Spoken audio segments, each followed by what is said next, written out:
Hello everyone, this is Pranjal and you are watching Pathshala Rishikesh. तो आज हम बात करेंगे अपने उत्तराखंड पुलिस एसआई के मैथ्स के प्रैक्टिस सेट की कि किस तरह से हम ये पेपर करने वाले हैं। वो पेपर करें उससे पहले मैं आपको जो हमारा पाठशाला ऋषिकेश ऐप है उसमें ये बता दूं कि कहाँ पर आपको प्रैक्टिस सेट मिल जाएंगे उत्तराखंड पुलिस के। ठीक है, तो जो फर्स्ट सेक्शन है कनिष्ठ सहायक के लिए और उत्तराखंड पुलिस कांस्टेबल के लिए हम यहाँ पर आपको प्रैक्टिस सेट दे रहे हैं। 10 प्रैक्टिस सेट मिल रहे हैं, इसके लिए टीम पूरी काम कर रही है। उसके बाद सामान्य ज्ञान का एक प्रैक्टिस सेट है, ये दूसरे नंबर पे। तीसरे नंबर पे देखेंगे आप तो उत्तराखंड के क्लास नोट्स मिल जाएंगे आपको। ठीक है, मैथ्स का प्रैक्टिस सेट आपको ये यहाँ पर देखने को मिल रहा है। आपने बोला ठीक है जी, समझ में आ रही है बात। उत्तराखंड का प्रैक्टिस सेट ये यहाँ पर देखने को मिल रहा है चौथे नंबर पे जो ये है। ठीक है, प्रैक्टिस सेट नहीं है, मतलब इसमें कंप्लीट सिलेबस है मैथ्स का। तो मैथ्स का कंप्लीट सिलेबस आप यहाँ से कवर कर सकते हैं। अगर आप चाहते हैं कि एक बार रिवीजन कर लें, जो भी आपने पढ़ा है उसे गो थ्रू कर लें एक ही जगह पर, तो यहाँ से आप कर सकते हैं। और साथ के साथ इसी सेक्शन में हम सारे के सारे प्रैक्टिस सेट अपने कर रहे हैं। इसी सेक्शन में हम सारे के सारे अपने प्रैक्टिस सेट कर रहे हैं। और फिर अगर आप उत्तराखंड पुलिस का कंप्लीट एसआई का कंप्लीट प्रैक्टिस सेट चाहते हैं 300 क्वेश्चंस का, तो वो आपको ये 300 question practice set printable PDF form में उपलब्ध है। तो जिसमें जो भी जिस कोर्स के जो भी फीचर्स है ना, वो वहां पे मिल जाएंगे आपको कि किसके साथ क्या है।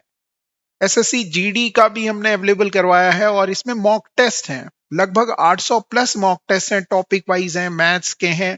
तो अगर आप मैथ्स मैथ्स नहीं एसएससी जीडी को टारगेट कर रहे हैं तो वो भी आप यहां से ले सकते हैं। इसके साथ ही उत्तराखंड पुलिस के लिए रीजनिंग तो चैप्टर वाइज है, पूरा का पूरा कंप्लीट कोर्स है, ये भी आप यहां से देख सकते हैं। जो भी जिस भी चीज में आपको ऐसा लगे कि आपको ले लेना चाहिए, आपको दिक्कतें होती हैं, तो वो आप यहां से कर सकते हैं। चलिए आइए क्वेश्चंस की शुरुआत करते हैं यहां से। तो आज फिर हम आ गए हैं अपना जो प्रैक्टिस सेट है, प्रैक्टिस सेट 1, उसके 51 से लेके 75 तक के क्वेश्चंस को करने के लिए। मैं जब भी प्रैक्टिस सेट कर रहा हूं तो मैं एक चीज पे बड़ा ही फोकस कर रहा हूं कि केवल क्वेश्चंस नहीं कर रहे हैं, साथ के साथ कॉन्सेप्ट्स को भी समझ रहे हैं कि उसी तरह का या उससे मिलता जुलता अगर कोई और क्वेश्चन भी आए तो वो आप कर पाए। मेरा पूरा का पूरा फोकस इस चीज पे। ठीक है, तो चलिए देखिए क्वेश्चन क्या कह रहा है। क्वेश्चन कुछ इस तरह से दिया हुआ है कि एक एबीसी एक समद्विबाहु त्रिभुज है, आइसोसेलेस राइट एंगल ट्राइंगल है, समकोण त्रिभुज है जिसमें एंगल बी आपको 90 डिग्री दिया हुआ है। तो आपने कुछ इस तरह से एक फिगर बना ली समझने के लिए कि राइट एंगल ट्राइंगल है बी पे, और आपसे कहा जा रहा है, क्या ही कह दिया गया है, इस पे भी फोकस कर लेते हैं, क्या ही कह दिया गया है। तो आपने कहा एंगल बी आपको 90 दिया हुआ है, तो ए मैंने ये ले लिया और सी मैंने ये ले लिया। यहां तक कोई दिक्कत है? तो आपने बोला नहीं नहीं कोई दिक्कत नहीं है, सही चल रहा है इसमें, तो यहाँ पे कुछ भी प्रॉब्लम नहीं है। वो कह रहा है कि ए सी और ए बी भुजाओं पर दो समबाहु त्रिभुज बनाए गए। मगर एक चीज समझिए, उसने कहा सम द्विबाहु है, दो भुजाएं बराबर हैं एक ऐसा त्रिभुज, मतलब अगर ये वाली भुजा 1 है तो ये भुजा भी 1 होगी। और जैसे कि हमने पढ़ा है कि अगर ये 1 है और ये 1 है और ये राइट एंगल ट्राइंगल है तो ये वाली भुजा √2 हो जाएगी। पाइथागोरस थ्योरम लगा के भी आप √2 निकाल सकते हैं या डायरेक्टली इसे याद भी रख सकते हैं। ठीक है, अब आपसे क्या कह रहा है कि इसकी जो एसी भुजा है, एसी भुजा बोले तो ये वाली भुजा हो गई, कहां गई, ये है एसी भुजा इस पर, और ए बी भुजा, ए बी भुजा कौन सी हो गई, ये इन दोनों पर दो समबाहु त्रिभुज बना रहे हैं। समबाहु त्रिभुज पे अगर फोकस करें तो समबाहु त्रिभुज एक ऐसा त्रिभुज होता है जिसकी तीनों साइड बराबर होती हैं, और इन्होंने इसको नाम दिया ACD और ABE। ठीक, तो ये वाला जो ट्राइंगल बन गया है और यहां ये वाला जो ट्राइंगल बन गया है, बन गए हैं। आगे क्या पूछ रहा है समझते हैं। आपसे कह रहा है कि ABE और ACD के क्षेत्रफल बताओ। ABE मतलब इस वाले का और इस वाले के क्षेत्रफल। अब आप अगर समबाहु त्रिभुज को देखें, इक्विलेटरल ट्राइंगल को देखें, तो उसके एरिया का जो फॉर्मूला होता है वो होता है √3/4 a²। ठीक, तो इस वाले के लिए जो साइड है वो तो 1 है, तो हम वैल्यू पुट करेंगे तो √3/4 इंटू 1 का स्क्वायर पहले वाले का रेशो, दूसरे वाले का देखें तो √3/4 और √2 का स्क्वायर करना पड़ेगा, तो √2 का स्क्वायर कर लेंगे भैया, तो √3/4 से √3/4 कट जाएगा और ये आ जाएगा 1:2। 1:2 है, तो आपने बोला हाँ जी है, इन्हीं का रेशियो पूछ रहा था, तो सीधा सा सवाल था, 2D मेंसुरेशन कह लो, कुछ भी कह लो, उसका सवाल है। ठीक है, ज्योमेट्री का क्वेश्चन नहीं कहा जाएगा। ठीक, अगला देखो जी, अगला क्वेश्चन कहाँ चले गया। अब ये आगे नहीं जाता है ना, तो दुख तो हमें बहुत होता है, आगे नहीं भी जाता है तो क्या जाएगा आगे। ठीक है, अब इस तरह से ये सवाल आ गया, सवाल में क्या कह रहा है, द वैल्यू ऑफ, इसकी इसमें प्रोडक्ट कर रहे हैं, तो क्या आप इसे 0.65 का स्क्वायर नहीं लिख सकते? आप बोलेंगे हाँ लिख लूंगा, प्लस 0.35 इंटू 0.35, तो 0.35 का स्क्वायर नहीं लिख लोगे? आप बोलोगे हाँ। तो ये a² प्लस b² दिख रहा है, तो इसमें आपने देखना है 2 इंटू a। आपने बोला हाँ 35 का डबल करके लिख रहा है, तो 2 इंटू 0.35 इंटू 0.65 दिख रहा है? आपने बोला बिल्कुल सर दिख रहा है। अगर दिख रहा है, अगर देख सकते हो, तो आपको इसमें दिखेगा कि ये a² plus b² plus 2ab दिया हुआ है, इसकी वैल्यू पूछ रहे हैं, तो इसका मान होता है a प्लस बी का होल स्क्वायर। बचपन से याद करते हुए आ रहे हो, ठीक है ना। अब आपने देखा कि a प्लस बी ए की जगह कितना है, तो आपने बोला 0.65, वैल्यू पुट कर देते हैं, 0.65 प्लस 0.35, इनका जब आप स्क्वायर करेंगे तो भैया क्या ही आएगा, 1 आएगा, 1 का स्क्वायर करोगे तो 1 ही आंसर हो जाएगा। ठीक है, अगर आपको लगता है कि कुछ कोई क्वेश्चन में गड़बड़ी कर दी गई है तो जरूर हमें बताएं, हो सकता है कि कभी कभी हम गड़बड़ कर दें, वैसे हम नहीं करेंगे। ठीक है, अगला क्वेश्चन देखिए, क्वेश्चन कह रहा है कि 2 की पावर 51 और 2 की पावर, अगर आप इन सबको देखो, इज डिविजिबल बाय, किससे विभाजित होता है, ये पूछा जा रहा है।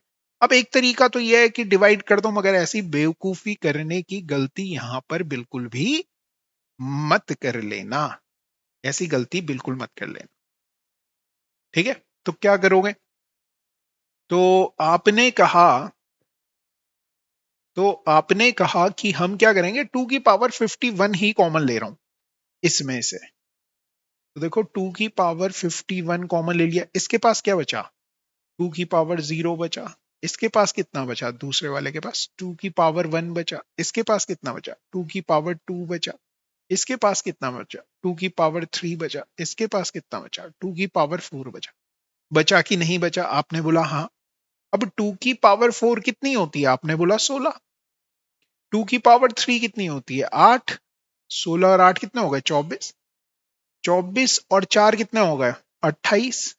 28 और 2 कितने हो गए? 30। और किसी की भी पावर 0 बोले तो 1 होती है, तो 31 आ गया, और ये 2 की पावर 51 है। अब देखो ये 31 है, और 31 का अगर डबल करोगे तो 62 होता है, और 62 का भी दुगना कर लिया जाए तो 124 होता है। मतलब ये पूरा का पूरा जो नंबर है ये 124 से डिवाइड हो जाएगा। इस तरह से जब आप निकाल लें, इसे ले आए, तो फिर आप ऑप्शन की तरफ जाएं, और ऑप्शन आपको बताएगा कि क्या ही आंसर होने वाला है। ये सवाल मेरा बहुत ज्यादा फेवरेट है, और मैं बार बार ये भी इसलिए कहता हूं क्योंकि एक तरीका जो मैं कहता हूं कि इसमें करना चाहिए वो ये है कि आप ये देखो, क्या आपको जो ये एंगल दिए हुए हैं, किन्हीं दो एंगल्स का सम 90 डिग्री है? आपने बोला हाँ, इसका और इसका सम 90 है। फिर 10 डिग्री और ऐसी, इसके पहले वाला क्या आएगा? आपने बोला 80 आएगा, दोनों का सम 90 डिग्री है। तो ऐसे सारे नंबर्स को आपने देखना है। उससे पहले मैं अगर इसे हल्का सा सॉल्व करने की कोशिश करूं, साइन नहीं लिख रहा हूं, बस 5 डिग्री आएगा, 10 आएगा, 15 आएगा, 20 आएगा, 25 आएगा, 30 आएगा। समझाने के लिए लिख रहा हूं ताकि चीजें क्लियर हो जाएं। टाइम लगता है तो लग जाए, मगर एक बार समझ जाता है आदमी तो फिर कभी नहीं भूलता है। ठीक है, तो इसलिए मैं इस तरह से इसे लिख रहा हूं ताकि आपको समझ में आ जाए। 75 आएगा और 80 आएगा, 85 आएगा और 90 तो है ही दिया हुआ। तो इतनी सारी टर्म आएंगे। अगर आप इनको देखें तो आप कहेंगे कि सर ये तो 5 का पहाड़ा चल रहा। 5 ही कम, 5 से लेके 5 18 टाइम्स, 18 पंजे 90 तक जा रहा है। मतलब कितनी टर्म है टोटल? आपने बोला सर 18 टर्म है। अब मैंने क्या कहा, जब भी आपके पास ऐसा हो कि एंगल 5 डिग्री और 85 डिग्री हो तो इनका सम कितना होता है? 90 होता है। तो ऐसे नंबर जब भी आपको मिले, 10 डिग्री और 80 डिग्री 90 होता है, 15 डिग्री और 75 डिग्री 90 होता है। तो इस तरह का जब भी सवाल आए कि सम 90 बन रहा हो तो आप सबकी जगह 45 45 पुट कर लो। अब आपने कहा कि इसकी जगह भी 45 रखूंगा, इसकी जगह भी 45 रखूंगा, सबकी जगह 45 रखते हुए जाऊंगा। मगर जब मैं ये 45 को देखता हूं तो इसका जोड़ा मुझे कोई दिखता नहीं है, इसके साथ वाला पेयर नहीं दिखता, क्योंकि मुझे और सबके साथ वाले तो दिख रहे हैं मगर इसके। अच्छा, 40 भी आएगा बीच में, 40 डिग्री। अब 40 और 50 90 होता है, 35 55 90 होता है, 30 60 90 होता है, 25 65 90 होता है, 20 70 90 होता है, ये 75 90 होता है, 10 80 90 होता है, 5 और 85 90 होता है। तो आपको दो नंबर मिले, एक तो 45 और एक 85।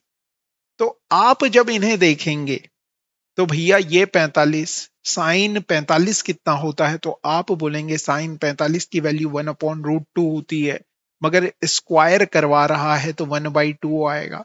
अब ये कितने हैं? तो आपने बोला ये वाली टर्म और ये वाली टर्म हटा दी जाए तो टोटल 16 टर्म है। 16 गुणा गए 1/2, जोड़ रहे हैं ना, कितने आधा आधा जोड़ रहे हैं? 16 आधा आधा को जोड़ रहे हैं, प्लस साइन 45 की वैल्यू कितनी होती है? 1/2 होती है। साइन 90 जो अकेला बचा था उसकी वैल्यू कितनी होती है? 1 होती है। तो देखो 16 आधा मतलब 8 आ गया, 8 प्लस आधा प्लस 1, तो 8 और 1 9 हो गया, 9 सही 1/2 है क्या ऑप्शन में? आपने बोला हाँ जी है, टिक कीजिए और आगे बढ़ जाइए। क्वेश्चन क्या कह रहा है? अगला क्वेश्चन देखिए जी। The value of 1035 degree 1045। फिर मैंने क्या कहा, अगर आपको एंगल्स का सम कितना दिख जाए? 90 दिख जाए, इन दोनों का योग 90 है, तो इसकी जगह भी 45 रख लो, इसकी जगह भी 45 रख लो।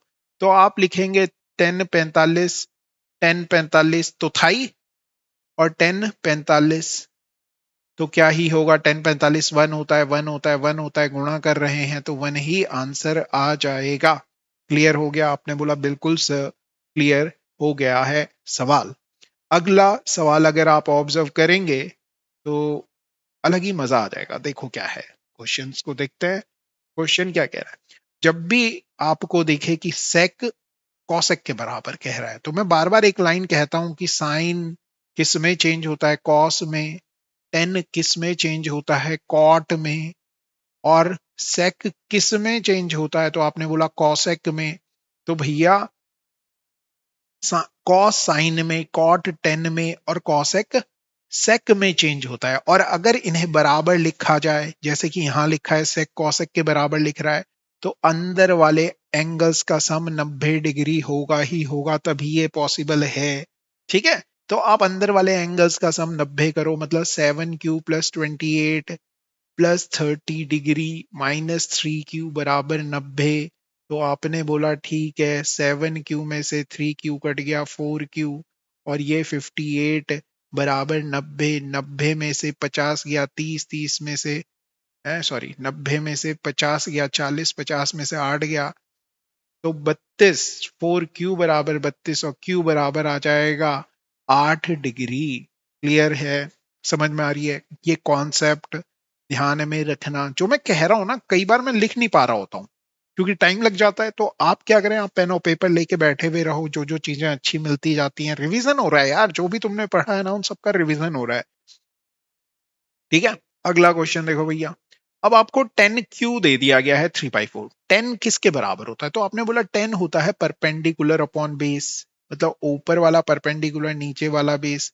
किसी का लंब पता है आपको और आधार की वैल्यू पता है, तो कर्ण कितना होगा? आपने बोला 5 होगा। हमने पाइथागोरियन ट्रिपलेट की बात की थी, तो आपने बोला था हाँ की थी। कॉसेक क्यों ही पूछ रहा है, तो कॉसेक क्या होता है? हाइपोट अपॉन परपेंडिकुलर। हाइपोट हमने कह दिया 5 है, परपेंडिकुलर हमने कह दिया 3 है, तो 5/3 किसी ऑप्शन में दिख रहा है, तो टिक कर लो और आगे बढ़ जाओ। आपसे कह रहा है कि जो एक्स है वो 0 और पाई के बीच में है, मतलब 0 और 180 डिग्री के बीच में, पाई का मतलब 180 डिग्री।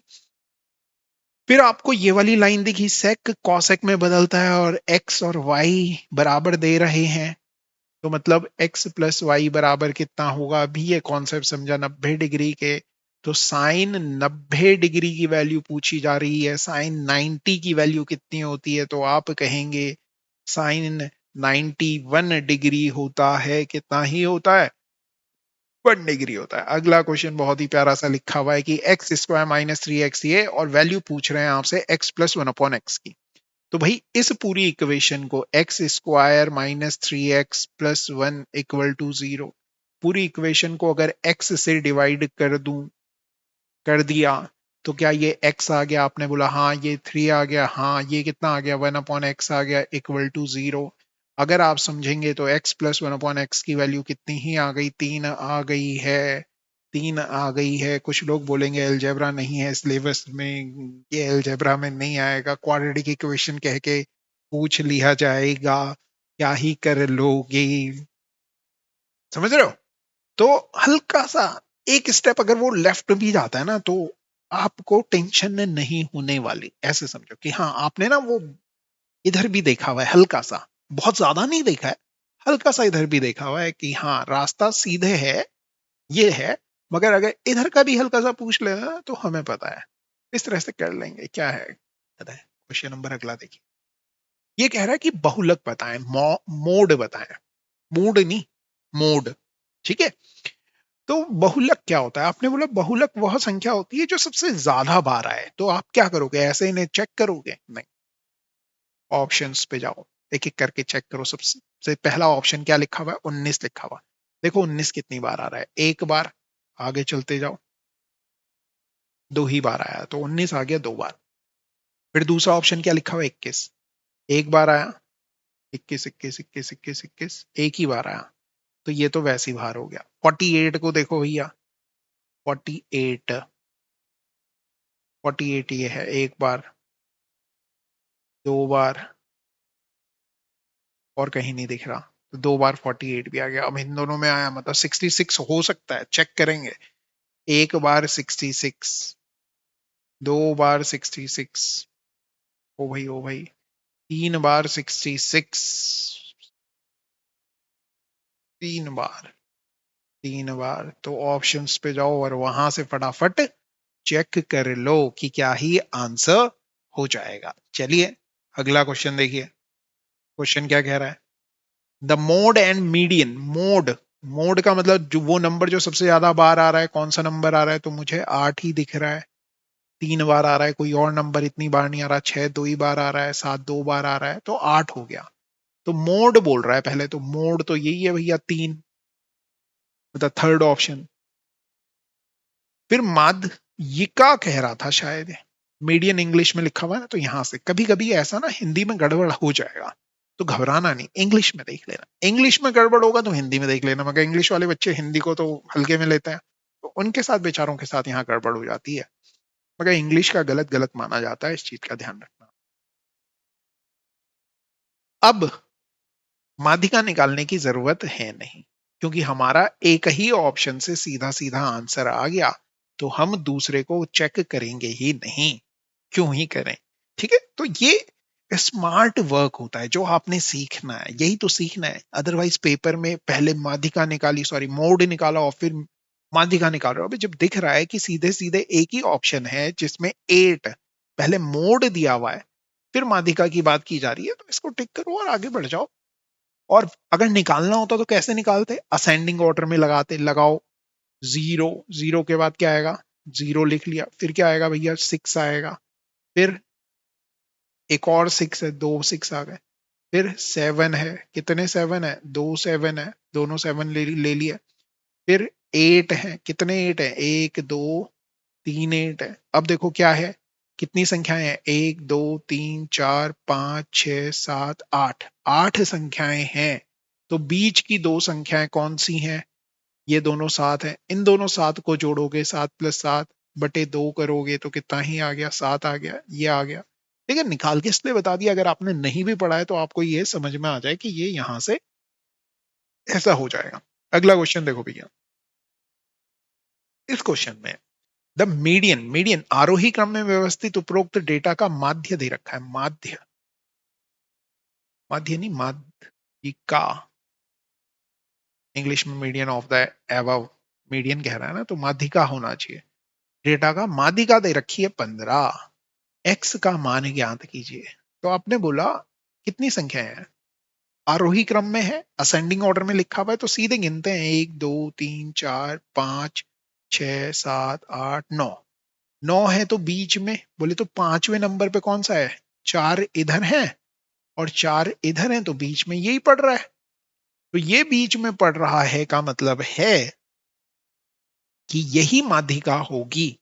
तो x + 5 बराबर आ गया 15, x का मान आ गया भैया 10। है क्या ऑप्शन में? आपने बोला हाँ जी है, 10 वाला ऑप्शन टिक करो और आगे बढ़ जाइए। देखो क्या कह रहा है, the monthly salary of a person, एक आदमी का जो मासिक वेतन है वो है, इनकम दे रखी है, उसका खर्च भी दे रखा है, बोले तो एक्सपेंडिचर, और उसकी सेविंग भी आप सोच लोगे। तो यही तो होता है कि कोई आदमी जो कमाई है वो कितना उड़ाता है प्लस कितना बचाता है। तो कितनी कमाई है? 13,500 कमाई है। कितना उड़ा रहा है? 9,000 रुपए उड़ा रहा है महीने में। कितना बचा लेगा? आप बोलेंगे 4,500 उड़ा बचा लेगा। मगर सवाल में आप देखें कि अगले वर्ष उसका वेतन 14% बढ़ गया, वेतन बढ़ा 14% और खर्च भी बढ़ गया 7%। उसकी बचत में प्रतिशत वृद्धि बतानी है, बचत में, सेविंग में वृद्धि बतानी है। तो प्रतिशत वृद्धि जब बतानी है ना, तो ये इनका कुछ लेना देना नहीं है। आप क्या करें, आप सीधे सीधे 45 से काटो, 45 से काटा तो ये 100 आ गया, 45 दूनी 90, 200 आ गया, 45 तिया 300 आ गया। मतलब इनकम 300 थी, खर्च 200 कर रहा था, बचा 100 रहा था। अगले वर्ष उसका वेतन 14% बढ़ गया। भैया 100 का 14% तो 14 होता है, 3 का कितना होगा? 42 हो जाएगा, 342, 14 3 42। और खर्च भी बढ़ा दिया भाई ने, कितना परसेंट बढ़ाया? 7% बढ़ाया। 100 का 7% 7 होता है, 200 का कितना हो जाएगा? 14 हो जाएगा, 214। अब अगर आप देखें तो बचा कितना रहा है भैया? 42 में से 14 घटाओ, 42 में से 10 घटाया 32, 32 में से 4 घटाया 28, 128। मतलब पिछले साल तक 100 रुपए बचाने वाला आदमी इस साल 128 रुपए बचा ले रहा है। का मतलब हो गया कितना एक्स्ट्रा बचा रहा है? 28 किस से? 100 से गुणा के 100 करोगे तो आपके पास जो आंसर आ जाएगा वो 28% आ जाएगा। ठीक है जी, क्लियर हो गई बात? तो इस तरह से आप ये क्वेश्चंस कर सकते हैं। आई होप आपको जो हमारा ये सेशन है पसंद आ रहा होगा। जो भी आपके डाउट हैं वो आप हमें कमेंट कर सकते हैं, चैट के माध्यम से हम तक पहुंचा सकते हैं। तो चलिए ठीक है, thank you very much, have a nice day. पढ़ते रहो और करते रहो। जितने ज्यादा से ज्यादा क्वेश्चंस आप लास्ट मोमेंट पे लगाएंगे और कॉन्सेप्ट को समझते हुए चलेंगे उतने फायदे में रहेंगे। जितना पेन चलेगा अभी उतना कम पेपर में चलाना पड़ेगा, क्योंकि वहां पर फिर दिमाग चल पाएगा। मालूम चल रहा है, यहां नहीं कर रहे हो, सोच रहे हो कि एग्जाम ही सेंटर में जाके करोगे, तो ये गलतियां बिल्कुल ना दोहराएं और ज्यादा से ज्यादा क्वेश्चंस एग्जाम में कर करके आए। ठीक है जी, हैव अ नाइस डे। पढ़ते रहो, करते रहो।